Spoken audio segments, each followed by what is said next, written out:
네, 우리 계속 창세기 말씀을 저희가 살펴가고 있습니다. 지난주에 32장 이어서 오늘 33장, 이번 주에 33장을 살펴갈 텐데요. 앞서 32장에서 형 에서가 400명의 장정을 이끌고 나오고 있다는 그 소식을 듣고 굉장히 두렵고 또 답답해하는 그 야곱의 모습을 우리가 살펴봤어요. 그리고 다른 이제 자녀들이나 또 자기 아내들 그리고 모든 그런 가축대는 먼저 보내놓고 약복강을 건너게 해놓고 자신은 다시 그 약복강 맞은편으로 돌아와서 거기에서 씨름했던 그 장면을 우리가 살폈죠. 해가 뜨기까지 이 씨름을 계속 하는데 이 씨름을 걸어왔던 이가 이기지 못함을 보고 야곱을 쳐요. 이 야곱의 허벅다리를 쳤고 결국 그게 이제 탈골되죠. 그러나 끝내 야곱은 그를 놓아주지 않고 이 야곱의 이름을 묻고 이스라엘로 바꿔라. 그리고 야곱을 축복하고 떠나가는 장면을 32장에서 살펴봤습니다. 이스라엘 그 이름의 뜻을 우리가 살폈었는데 하나님과 및 사람들과 겨루어 이겼다. 그래서 이스라엘 야곱 너는 하나님을 이겼다라고 지금 말하고 그의 이름을 바꿔버리는 거예요. 그리고 그 이스라엘이라는 이름을 딱 들었을 때 그때 깨달았을 거예요. 자기가 누구와 대면했는지, 자기가 누구와 싸웠는지. 하나님을 이겼다라고 이야기할 때 내가 지금 하나님을 대면했고 하나님과 씨름해서 이겼구나라는 것을 이제 딱 깨달았을 텐데 그때 이게 막 기쁘다 이러지 않았어요. 브니엘이라고 이름하잖아요. 그 땅을. 근데 하나님과 대면하여 마주했지만 자기가 살았구나라고 그렇게 고백합니다. 그래서 하나님께서는 결코 하나님을 이길 자가 없죠. 하나님은 전쟁에 능하신 분이시고 모든 일을 굴복시키실 수 있는 그 전능하신 분이 하나님이세요. 그러나 그 하나님께서 도리어 야곱에게 져주셨다라는 것을 우리가 살폈었고 도리어 확신하지 못하고 또 여전히 불신하는 그를 위해서 져주실 뿐 아니라 축복하시는 장면을 우리가 살폈습니다. 그래서 이 은혜를 경험한 자들은 더 이상 하나님을 이겨먹으려고 하지 않아야 된다. 이미 우리에게 복을 주시고 그 복을 허락하신 분이 하나님이시죠. 그래서 믿음으로 그 길을 걸어가면 되는데 문제는 이걸 믿지 못하는 거예요. 그리고 다시 복을 달라고 청하는 그 모습들을 살펴보았습니다. 그리고 뿐만 아니라 여러분 이 하나님의 그 저주심의 은혜를 경험한 자들이 다른 이에게 져줄 수 있어요. 여전히 세상 방식으로 이겨 먹어야 자기가 복을 누리고 자기가 마치 성공할 것처럼 여기잖아요, 세상은. 그러나 하나님의 복은 그러한 방식으로 얻는 게 아니에요.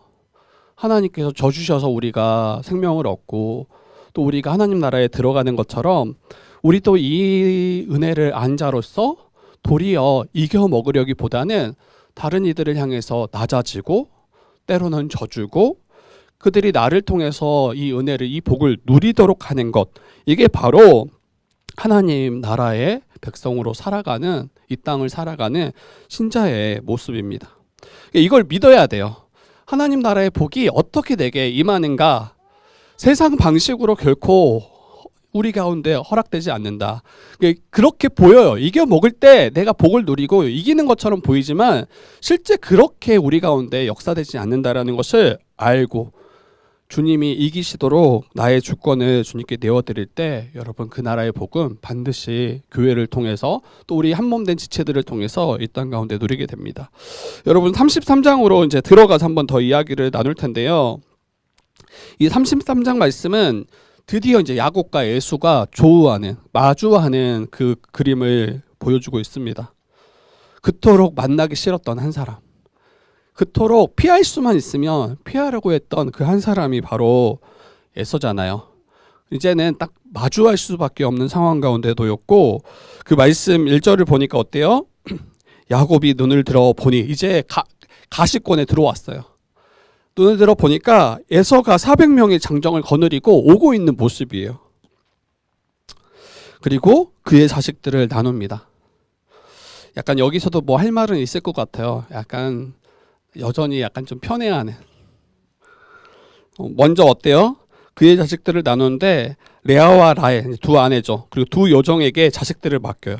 그리고 여종의 그 비라와 실바가 있잖아요. 그 여종의 자식들을 맨 앞에 세우고 그 다음에 레아와 레아의 자식들 두 번째, 그리고 세 번째 라헬과 그의 자녀 요셉, 이렇게 이제 순서를 정하고. 근데 극적인 반전이 있습니다. 극적인 반전이 있는데 3절 우리 한번 같이 읽어볼까요? 3절입니다. 같이 읽어보겠습니다. 시작. 몸을 7번 땅에 굽히며 그의 형 에서에게 가까이 가니. 네, 여러분 이제 눈치채셨겠지만 이전에 이 32장에서의 야곱과 이 33장에서의 야곱은 굉장히 극적인 변화를 맞이해요. 32장에서 하나님을 대면하기 이전에는 가장 뒤에 자기가 빠져있는 모습이었죠. 그리고 어떻게든 에서가 혹시나 자기를 잡으려 할 때 가족까지도 다 팽개치고 도망갈 준비를 했던 상황이 32장이에요. 그런데 오늘 말씀 본문은 어떠하냐면 자기는 그들 앞에서 나아가되라고 이야기해요. 자기는 그들 앞에서.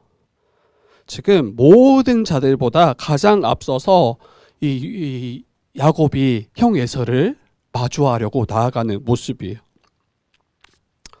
분명히 좀 전까지만 해도 계속 뒷걸음질 치고 맨 뒤로 빠져서 여차하면 정말 내팽개치고 도망가려고 했던 그 야곱이 이제는 모든 사람들의 앞에 서서 그들을 이끌어가는 모습을 보게 됩니다. 여러분, 이게 어떻게 우리가 이해할 수 있겠습니까? 하나님을 대면해서 마주했던 야곱이 그의 인생이 정말 아주 극적으로 그의 모든 삶의 방향이 바뀌었음을 보여주는 모습이에요.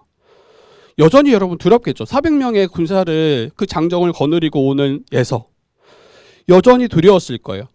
그러나 야곱은 이전에 어떠했냐면 에서보다 훨씬 크시고 또 훨씬 두려우신 그 하나님을 대면하고 그의 생명을 보존했잖아요.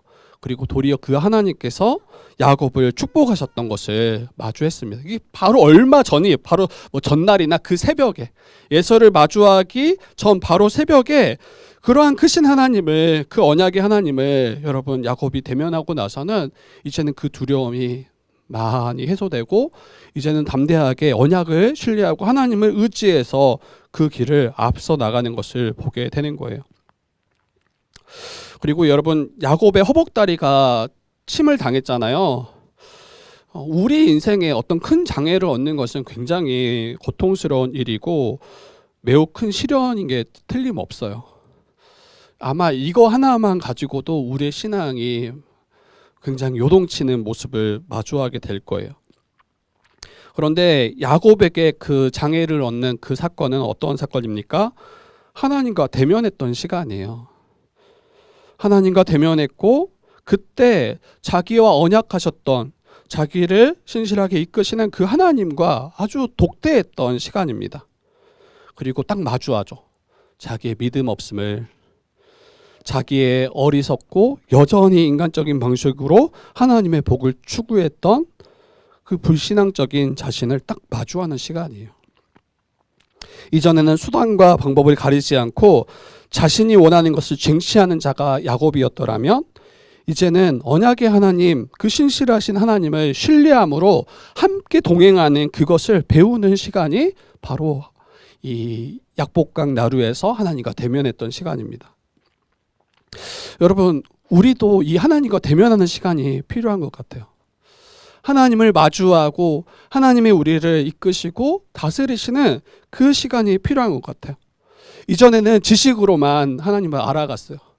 이전에는 하나님의 그 약속을 듣고 알았지만, 그리고 믿는다고 했지만 그 살아계신 하나님을 대면하지 못하고 여전히 자기가 주가 되고 자기가 이 모든 것의 키가 자기가 가지고 있다라고 생각하고 살아갔던 존재가 야곱이에요. 그런데 그렇지 않았죠. 하나님만이 어떻게 나를 이끄실지, 아브라함을 이끄셨던 또 자기 아버지 이삭을 이끄셨던 그 하나님이 나와 함께 하실 때에만, 나를 다스리실 때에만 내가 이 믿음의 길을 걸어갈 수 있다라는 것을 마주하는 시간이었습니다. 여러분, 혹시 더 이상 물러설 자리가 없고 피할 수 없는 막다른 길에 혹시 내가 서 있다라고 생각이 되어진다면, 그때 주님을 얼굴을 마주할 때인 거예요. 그 어떤 것도 의지할 게 없잖아요. 그 어떤 것도 소망할 게 없잖아요. 앞으로도 갈 수 없고 뒤로도 갈 수 없는 그때가 주님을 마주하고 주님을 대면하는 그때임을 여러분 아셨으면 좋겠어요. 하나님의 인도하심과 일하심을 온전히 경험할 수 있는, 그때는 더 이상 내 방식과 내 방법으로 자기가 이 일을 빠져나왔다 이렇게 고백할 수 없는, 온전히 하나님이 나를 이끄시고 나를 세우시며 나의 길을 인도하신다라는 것을 고백할 수밖에 없는 그때가 아마 우리가 마주하는 그 시련, 때로는 그 고난, 그게 우리를 만들어 갑니다. 여러분, 하나님 이길 수 없잖아요. 하나님 이겨먹으려고 하지 마세요, 제발. 하나님께서 이기시도록 나의 주권을 내어드릴 때, 그때 하나님의 구원을 우리가 경험하게 될 거예요. 그 홍해 앞에 섰던 이스라엘 백성들 여러분 생각하시면 될 것 같아요. 나아가면 홍해에 빠져 죽고, 뒤로 가면 애굽 군사들에게 잡혀 죽고. 근데 그때 온전히 의지할 게 하늘을 바라볼 수밖에 없잖아요. 하나님께서 우리에게 길을 열어주시지 않는다면, 하나님께서 우리와 함께 하시지 않는다면 내가 결코 나아갈 수 없습니다. 그때 하나님을 마주했으면 좋겠어요. 또 그 시련에 포커스를 두고, 왜 내게 이런 시련을 주십니까? 왜 나의 다리를 치셔서 나를 이렇게 고통케 하십니까? 여기에 포커스를 두지 마시고, 그 시련이 도리어 하나님을 주목하고 바라보고 하나님의 일하심을 온전히 묵도하는 그러한 시간이 되기를 바랍니다. 이게 은혜예요. 이게 은혜. 근데 이거를 은혜의 관점에서 해석하지 못하면, 하나님이 살아계신다면서요. 하나님이 나를 위해서 일하신다면서요. 근데 하나님이 오셔서 나의 허벅다리를 치셔. 이제 더 뿔나는 거죠. 막 더 들이받고. 끝까지 하나님이 이기려 하고. 여러분, 이걸 빨리 캐치하셔야 돼요. 야곱은 드디어 에서를 마주합니다. 그리고 야곱은 에서가 자기에게 다가오자, 여러분 아마 그 다리를 절절 끌면서 에서에게 나아갔을 거예요. 그리고 땅에 엎드려서 7번 절해요. 7번 절해요. 오해하시면 안 돼요. 여전히 또 인간적인 방식으로 잘 보이려고 하는구나, 이런 모습이 아니에요. 이미 여기서 이 야곱의 모습은 물론 에서를 높이는 모습이죠. 그리고 에서가 나왔을 때 7번 땅에 엎드렸다라는 것은, 이게 패전국가가 승전국가에게, 패전국인 그 왕이 이 승리한 그 나라의 왕에게 절하는 모습과 같다라고 이야기합니다. 그럼 어떻게 이것을 이해할 수 있냐면, 형 에서를 향하여 7번 엎드려 절함을 통해서 에서로부터 은혜를 받기를, 용서를 온전히 구하는 모습이에요. 그리고 7번 절하고 일어났을 때 여러분, 에서가 뛰어와요. 달려와서 그를 안습니다. 야곱을 안아주고, 그리고 목을 어긋맞추고 그에게 입맞춤하고, 그리고 서로 마주하면서 울기 시작합니다. 여러분, 이것만 딱 보면 진짜 그 이산가족 상봉, 약간 정말 그토록 보고 싶었는데 이제 찾은 내 형제, 막 이런 느낌이 들죠. 근데 이 둘의 과거를 알지 못한 분들은 마치 굉장히 큰 형제를 가진 이가 오랜만에 다시 마주했다라고 보여질 수 있지만, 실제로는 그렇지 않죠.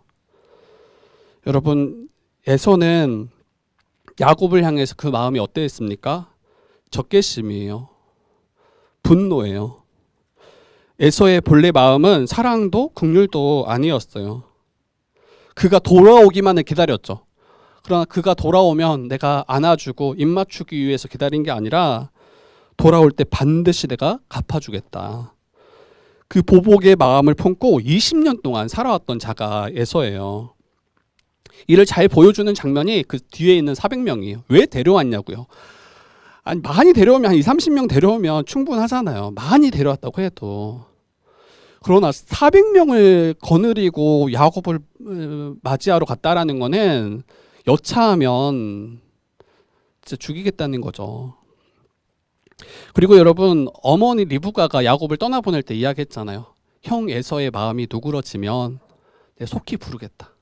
그러나 여러분, 20년 동안 리브가가 그 이야기를 전하지 않았어요. 그리고 하나님이 이끄실 때 야곱은 그 말씀에 순종함으로 지금 가나안 땅으로 가고 있잖아요.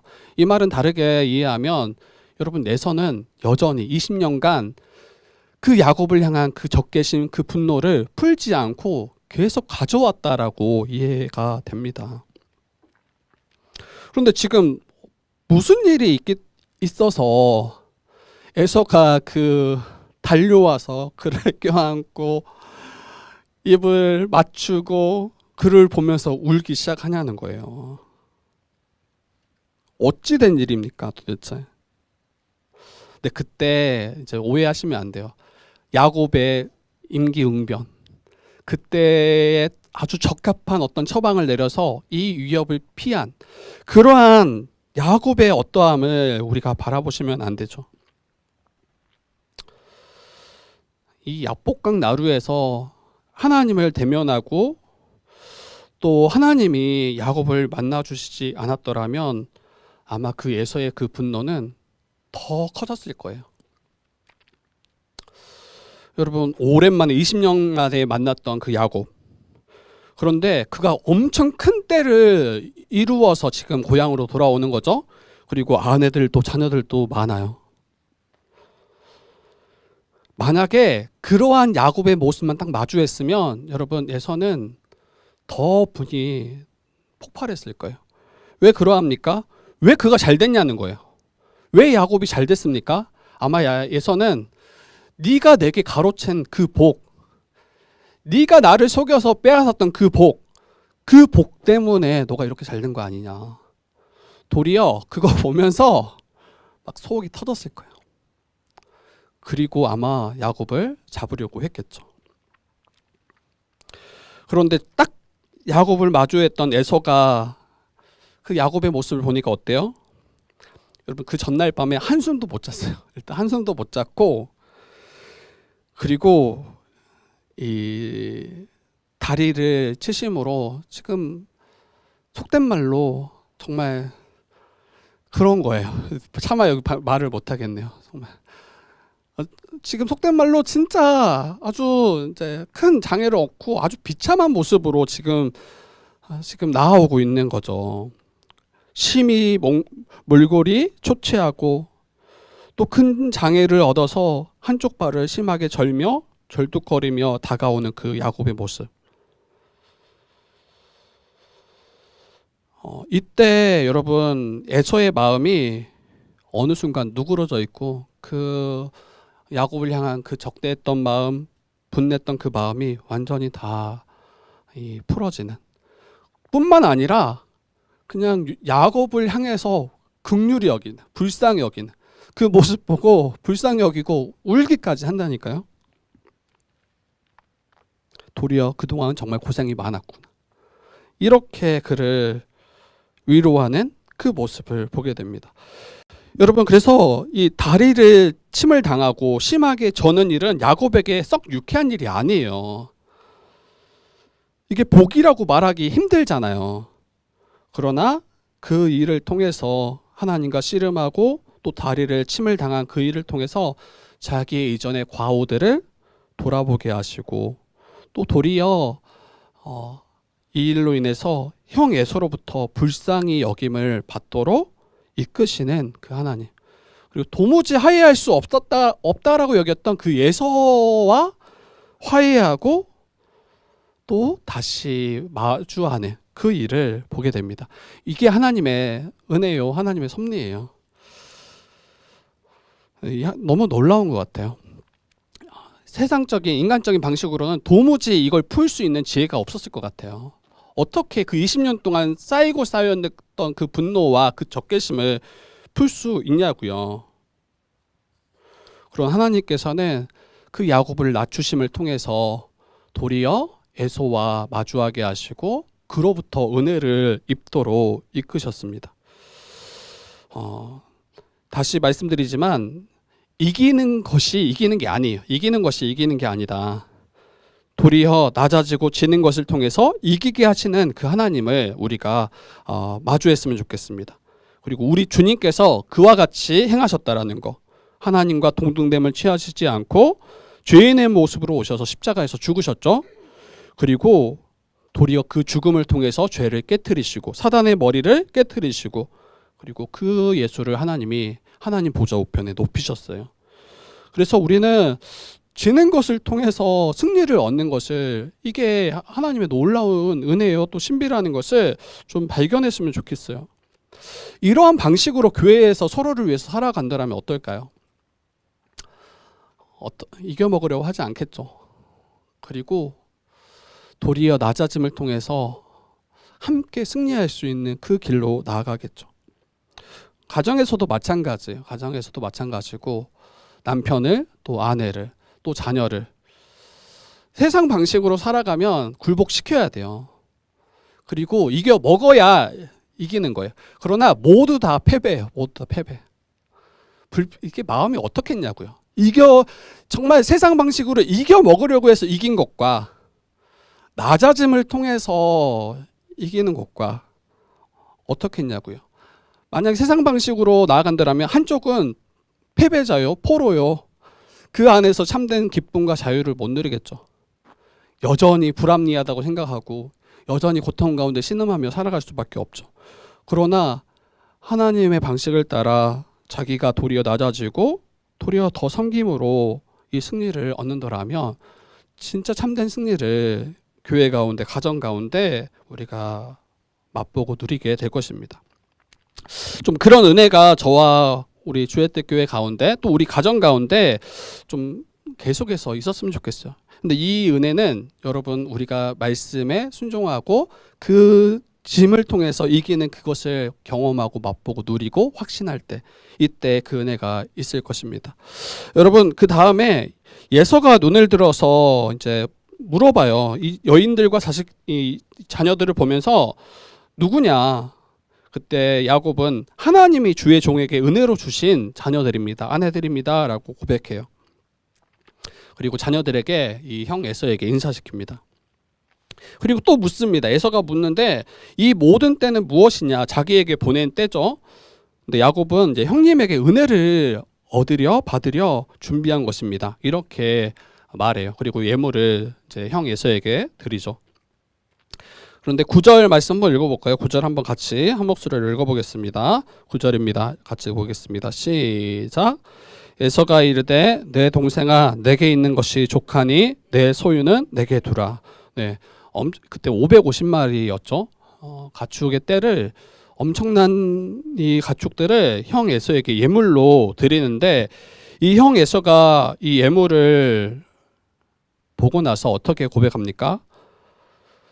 내 동생아 내게 있는 것이 족하니 내 소유는 너에게 두어라 라고 이야기해요. 이미 나는 소유가 풍족하다라고 말하는 거예요. 그래서 너가 가져온 거 너에게 그냥 두어도 괜찮아 라고 이야기해요. 여기서도 저는 은혜가 있다라고 보여요. 야곱이 돌아왔을 때 여러분 형 에서의 형편이 굉장히 어려웠더라면, 좋지 않았더라면, 마치 도적과 같이 다른 이들을 약탈해서 자기가 살아가야 되는 그런 삶을 에서가 살았더라면 또 아마 그 상처의 자리에 가 있는 에서를 발견하게 될 거예요. 그렇지 않을까요? 내가 받아야 될 복 너가 빼앗아 가지 않았냐. 그러면서 나의 복을 가로채서 내가 지금 이러한 비참한 삶을 살아가고 있는 거야 하면서 야곱에게 모든 책임을 전가하고 그에게 분을 쏟아내기 시작했을 거예요. 네가 나를 또 아버지를 속이지 않았더라면, 나의 복을 가로채지 않았더라면 나는 이렇게 살지 않을 거야. 이렇게 비참하고 어려운 상황 가운데 놓여지지 않았을 거야 라면서 아마 그 분이 더욱더 커졌을 것입니다. 그런데 야곱이 마주했던 에서는 어때요? 예물을 받지 않아도 이미 풍족한 상태예요. 하나님께서 에서가 야곱을 향하여 적대하고 또 붕괴할 만한 상황들을 이미 이전부터 막아주시고 야곱을 지켜주시고 이끄시는 그 하나님의 선하신 손길을 여기에서도 발견할 수 있습니다. 물론 이런 방식으로 하나님이 일하시지 않아도 돼요. 라반처럼 선악간에 따지지 말아라 하고 그냥 딱 못 박으셔도 하나님은 전혀 거기에 대해서 크게 문제가 없으시죠. 그러나 하나님은 또 이러한 방식으로 우리가 알지 못하고 보이지 않는 곳에서도 우리가 그 약속의 땅으로 나아갈 수 있도록 언약의 땅으로 그 약속을 얻도록 보이지 않는 곳에서도 신실하게 이끄시고 일하시며 우리를 위해서 역사하신다라는 것을 이거를 발견하는 지점이 바로 여긴 것 같습니다. 얼마나 하나님이 섬세하게 우리를 이끄시는지 우리가 생각지도 못한 부분까지도 미리 준비하셔서 우리를 인도하시는 그 하나님. 여러분 그러니까 우리가 언약의 땅으로 그 하나님이 약속하신 그 곳까지 나아갈 수 있는 거예요. 우리 자신을 보면 늘 불안한 것밖에 없어요. 언제 어떻게 넘어지고 언제 어떻게 실패하고 넘어질지 우리는 알지 못하잖아요. 근데 그때마다 우리가 나아가야 될 방향들이 달라지고 우리의 상황들이 바뀌어지면 여러분 결국 실패할 수밖에 없겠죠. 그러나 하나님께서는 이 모든 것을 섬세하게 이끄시고 인도하셔서 우리가 결국 하나님 나라에 들어가도록 만드시는 분, 그리고 하나님이 우리와 함께 하시는 분이 바로 우리 주님입니다. 이게 하나님의 섭리라고 말할 수 있어요. 중요한 원리는 이런 것 같아요. 인간적인 어떠한 우리의 노력과 수고 방식으로는 결코 하나님의 약속, 그 나라의 복을 우리가 받을 수 없다. 그것에 그러한 인간적인 방식과 그러한 일로 그것을 쟁취하고 얻을 수 있다라는 것 자체가 처음이 지금 잘못된 거예요. 하나님께서 주권적으로 나를 붙잡으시고 인도하시고 우리를 위해서 일하실 때 그러한 하나님을 신뢰하고 의지하며 나아갈 때 우리는 약속하신 그 땅, 그 나라의 복을 얻게 된다라고 이야기하는 거죠. 근데 이걸 또 오해하지 말아야 돼요. 하나님의 주권을 우리가 굉장히 크게 이야기하는 거예요, 계속. 근데 이게 맞지만 오해하지 말아야 되는 것은 뭡니까? 하나님께서 주권적으로 모든 일을 행하시고 이루시기에 우리로서는 아무것도 하지 않아도 된다. 이건 아니에요. 이건 아니에요. 에서와의 화해를 위해서 야곱은 굉장히 힘을 다해요. 에서와의 화해를 위해서 너가 힘쓰지 않아도 돼. 이렇게 말하지 않는다고요. 하나님의 주권을 굳게 붙잡고 그것만이 약속을 신실하게 이룰 수 있음을 확신한 다음에 그때 에서와의 관계를 회복하기 위해서 힘을 다하는 것. 이게 바로 신자가 살아가는 합당한 방식입니다. 이 순서가 정말 중요해요. 순서가. 주권을 온전히 의지하고 믿고 신뢰해야 돼요. 이것을 믿은 후에 굳게 붙잡은 후에 우리가 마땅히 신자로서 살아가야 될 그 삶을 정말 힘쓰는 것. 이게 연결돼야 되는 거예요. 이게 마치 뒤에가 따라오지 않는 게 괜찮다라고 생각하시면 안 돼요. 이건 인간적인 방식이 아니에요. 그 주권을 신뢰함으로 이 믿음의 길을 걸어가면서 마땅히 신자로서 살아가야 되는 것은 인간적인 방식을 의지하는 게 아니라 이게 하나님이 원하시고 뜻하신 그 삶의 방식이라는 것을 우리가 이해하셨으면 좋겠어요. 이 하나님을 대면하여 씨름하기 전에 이 야곱의 모습은 이 예물을 준비함을 통해서 이 위협을 극복하고 자기가 복을 받을 수 있다라고 생각했어요. 그러나 하나님을 대면한 후에 야곱은 어때요? 하나님을 신뢰하고 그 하나님의 언약을 의지함으로 에서에게 나아가고 또 그로 말미암아 에서와 화목하는 것을 힘쓰는, 그래서 진심 어리게 용서를 구하고 자기가 할 수 있는 최고의 것을 선물로 내어주는, 이게 바로 우리가 가야 될 그 길입니다. 만약 하나님이 다 하시기에 화해를 위해서 어떠한 노력도 수고도 할 필요 없다 이렇게 말하거나 여기는 분 있더라면 이거 하나님 진짜 오해하는 거예요. 하나님의 섭리를 오해하는 거예요. 여러분, 누군가에게 혹시 피해를 끼치거나 해를 가한 일이 있더라면, 나로 인해서 누군가가 큰 손해를 얻는 일이 있더라면 여러분 찾아가셔야 돼요. 찾아가셔서 진심으로 사과하시고 또 돌이키시고 화해하시고 그 관계를 회복하는 것, 이게 너무나 중요한 일입니다.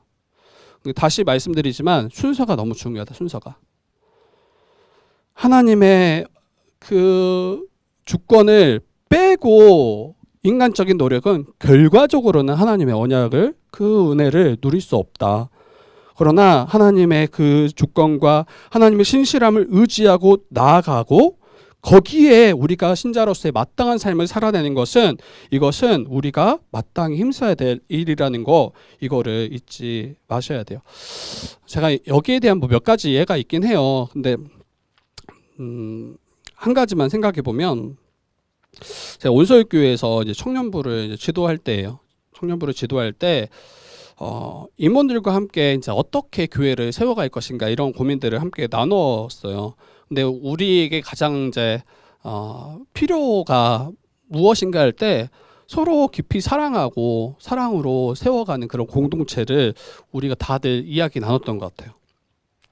이제 그때 그러면 여러분 이를 위해서 어떻게 해야 될까 할 때 이제 여러 가지 방법들을 이야기합니다.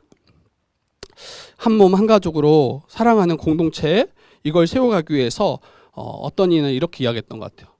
둘씩 짝을 지어서 교제하는 시간들을 만들면 어떻습니까? 그리고 뭐 몇 가지 다른 여러 가지 의견들을 줬던 것 같아요. 근데 제가 그때 지체들한테 그렇게 이야기했던 것 같아요. 그거 안 된다. 그걸로 안 된다. 그걸로 서로 깊이 사랑하고 한 몸으로 살아가는 그런 공동체 할 수 없다. 이게 약간 그때 지체들이 약간 굉장히 벙쪘던 것 같아요. 아니, 사랑하는 공동체를 세우고 만들어 가려면 그런 방식들을 힘써야 되는 거 아닙니까? 이야기할 때 안 된다고 하니까. 근데 먼저는 뭡니까? 이미 예수께서 주 안에서 믿는 자들을 하나 되게 하셨다. 그리고 사랑할 수 있는 존재로 우리를 바꾸셨다. 이거를 강하게 붙잡고 믿고 이걸 신뢰함으로 나아가는 것과, 그렇지 않고 인간적인 방식으로 하나 되게 할 수 있다라고 여기는 것과, 이거는 너무 다른 일이에요. 만약에 우리 안에서 그러한 믿음으로 이것을 붙잡고 힘쓰며 이 하나됨을 더 힘쓰는 일로 인해서 짝을 만들고 지어주고 교제하고 나아가는 방식이었다면 저는 좋다라고 이야기했을 거예요. 똑같은 일이거든요. 똑같은 일이에요.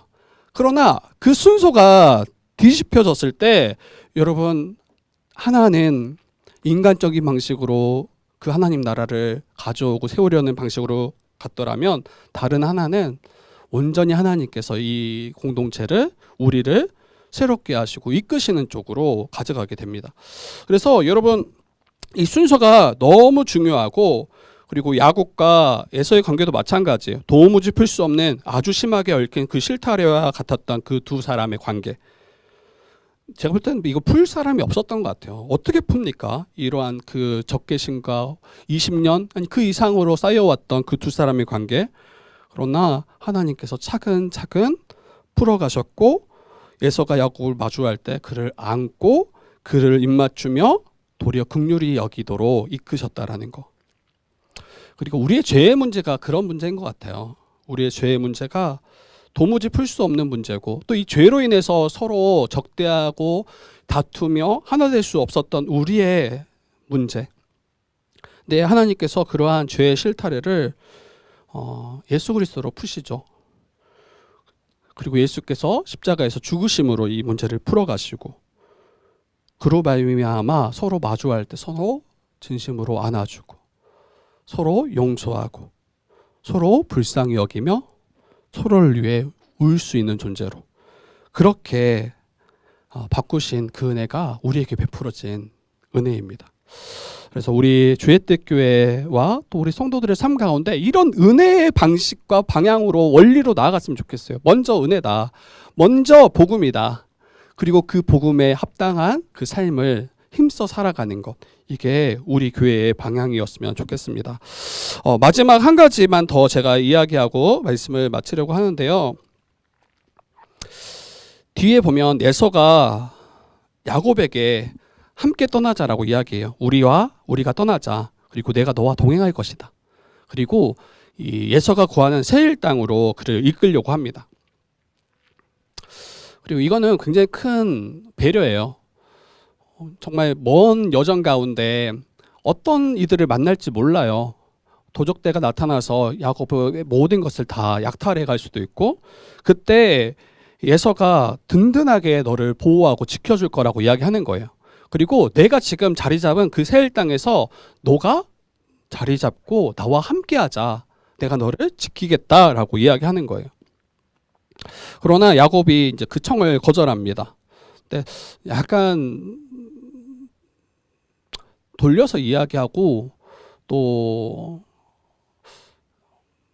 정직하게 말하지 않는 모습은 또 걸려요. 솔직히 보면 자기 자식들이 연약하고 양떼와 소의 새끼가 하루만 지나치게 몰아도 죽을 수 있습니다. 그래서 먼저 가시고 천천히 따라가겠습니다라고 이야기하거든요. 근데 안 가요.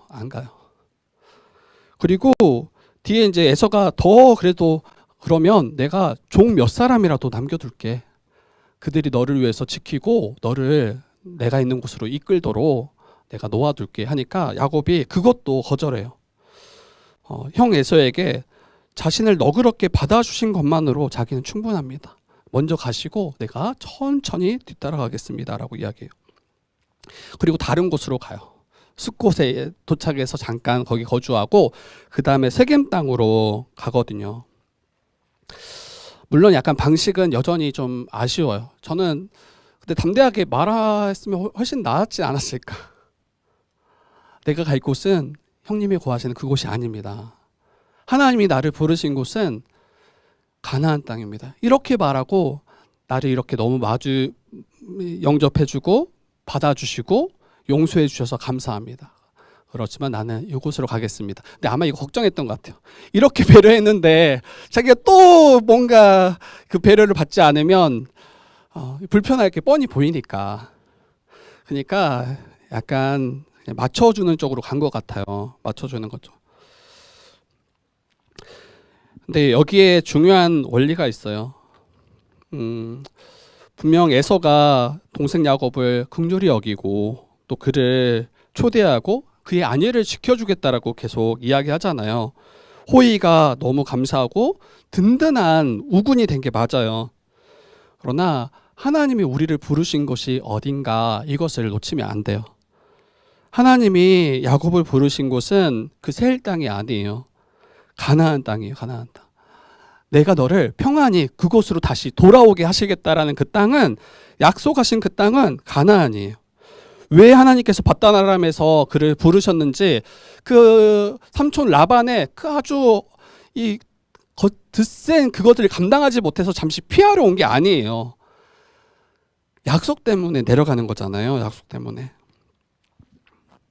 그래서 여러분 신자들도 마찬가지예요. 아무리 세상이 우리에게 큰 호의를 베푼다 할지라도, 아무리 세상이 우리를 환대한다 할지라도, 뭐 거의 그러지 않아요. 그러지 않지만 혹시 여러분과 함께하고 여러분 주변에서 여러분을 굉장히 호의를 베풀고 여러분을 환대하고 여러분을 높이는 이들을 마주할 수 있어요. 근데 그때 내가 정말 동행하고 내가 거해야 될 곳이 어디이고 누구인지를 잊지 말아야 됩니다. 우리가 거해야 될 곳은 에서가 거하는 세일 땅이 아니죠. 이 세상이 아니에요. 하나님이 우리를 부르신 곳은 약속하신 그 하나님의 나라이죠. 그래서 성도가 궁극적으로 나아가고 거해야 될 곳이 어딘지 이걸 계속 놓치지 마셔야 됩니다. 세상이 아무리 우리와 동행하자 우리에게 큰 호의를 베푼다 할지라도 내가 거할 곳이, 내가 영원히 거할 곳이 이 땅이 아님을 잊지 말아야 돼요. 다시 한번 생각해 보세요. 누가 라반의 손에서 야곱을 건지셨는가? 누가 에서의 손에서 야곱을 건지시고 그를 평안히 돌아오게 하셨는가? 근데 어느 순간 세상이 우리에게 호의를 베풀고 우리를 위하는 것처럼 보일 때 그 생명의 주이신 그 하나님을, 그 예수 그리스도를 잊어버리고 마치 세상이 나의 생명의 은인인 것처럼, 그가 나를 먹이고 나를 입히며 나를 돌보는 것처럼 그 만족과 그 곳에 안주하기 시작한단 말이에요. 그래서 정말 나의 생명의 주가 누구신지 잊지 마셔요. 주의 뜻교회도 마찬가지예요. 이 교회가 여러분을 안전하게 지키는 게 아니죠. 이 교회는 이 하나님의 은혜를 우리가 흘러가도록, 우리에게 이어가도록 허락하신 그 통로일 뿐이에요. 교회 자체가 우리에게 생명을 가져다 주는 게 아니에요. 그래서 교회에 출석하는 것이 이게 구원이 아닌 거예요. 하나님만이, 그 예수 그리스도의 십자가만이 우리가 붙잡고 의지하고 또 하나님 나라에 나아가도록 우리를 이끄시는 그것을 붙잡아야 됩니다. 그래서 마지막에 이 마지막 절을 한번 보면 이렇게 봅니다. 우리 마지막 절 한번 읽어볼까요? 마지막 절에 20절 한번 읽어보겠습니다. 시작. 거기에 제단을 쌓고 그 이름을 엘로헤이 이스라엘이라 불렀더라. 네, 여러분, 라반의 손에서 건지시고 또 에서의 손에서 건지신 분이 하나님이시고 또 하나님만이 우리를 평안히 그 약속의 땅으로 이끄시는 분이심을 우리가 잊지 말아야 돼요. 그리고 이걸 가장 잘 기억할 수 있는 방법이 있어요. 그게 바로 예배예요. 예배. 20절 말씀 보니까 여러분, 세겜 땅에 이르렀을 때 제단을 거기에 쌓고 그 제단의 이름을 엘로헤 이스라엘이라고 부릅니다. 근데 이 엘로헤 이스라엘의 그 뜻을 보니까 이스라엘의 하나님이십니다라는 이야기예요. 그러니까 이 이스라엘은 야곱이 새롭게 받은 그 이름이에요. 근데 이 제단을 쌓고 예배 드린 후에 야곱이 고백해요. 하나님은 이스라엘의 하나님이십니다. 그 베델에서 약속하시고 신실하게 이끄셨던 그 하나님, 나의 이름을 야곱에서 이스라엘로 바꾸셨던 그 하나님, 그리고 그 모든 약속을 성취하셔서 약속의 땅으로 평안히 돌아오게 하신 그 하나님이 바로 나의 하나님입니다 라고 고백하는 거예요. 그래서 창세기 28장 20에서 21절 말씀이 온전히 성취되는 모습입니다. 거기 창세기 28장에 이렇게 이야기해요. 하나님이 나와 함께 계셔서 내가 가는 길에서 나를 지키시고 나를 먹이시고 내가 평안히 아버지 집으로 돌아오게 하시면 여호와께서 나의 하나님 되실 것입니다. 이스라엘의 하나님 되심을 고백합니다. 여러분, 성도는 예배함을 통해서 약속을 계속 기억하셔야 돼요. 예배함을 통해서 그 하나님이 얼마나 신실하게 우리와 동행하시고 나와 함께 하시는지 날마다 고백하셔야 돼요. 물론 예배 자리 외에 우리의 일상의 삶에서도 늘 그 하나님과 동행하는 게 맞지만, 그러나 더 특별히 이 예배 자리를 통해서 우리 하나님이 얼마나 신실하게 우리를 이끄셨는지 말씀을 통해서 우리가 함께 다시 듣게 하시고, 또 사랑하는 지체들이 함께 교제함을 통해서 그것을 나누게 하시고, 그리고 참된 복이 오직 하나님으로부터만 우리에게 올 수 있음을 알게 하시는, 그래서 약속의 땅 그 하나님 나라에 나아가도록 하시는 분이 하나님이심을 우리가 예배 때마다, 그 매 예배마다 우리가 고백하고 우리가 나아갈 수 있어야 됩니다.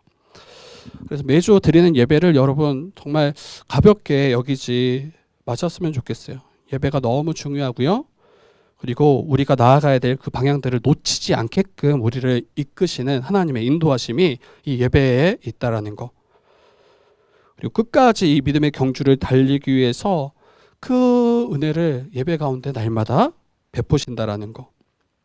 이것을 잊지 않고 고백하는, 그래서 그 이스라엘이 하나님이십니다라는 그 고백이 우리에게도 동일하게 신자들의 하나님, 약속의 언약의 백성들의 하나님이 바로 하나님이시고 나를 인도해 주시기를 구하는 우리 사랑하는 모든 지체들 되기를, 또 성도 되기를 주님의 이름으로 축복합니다.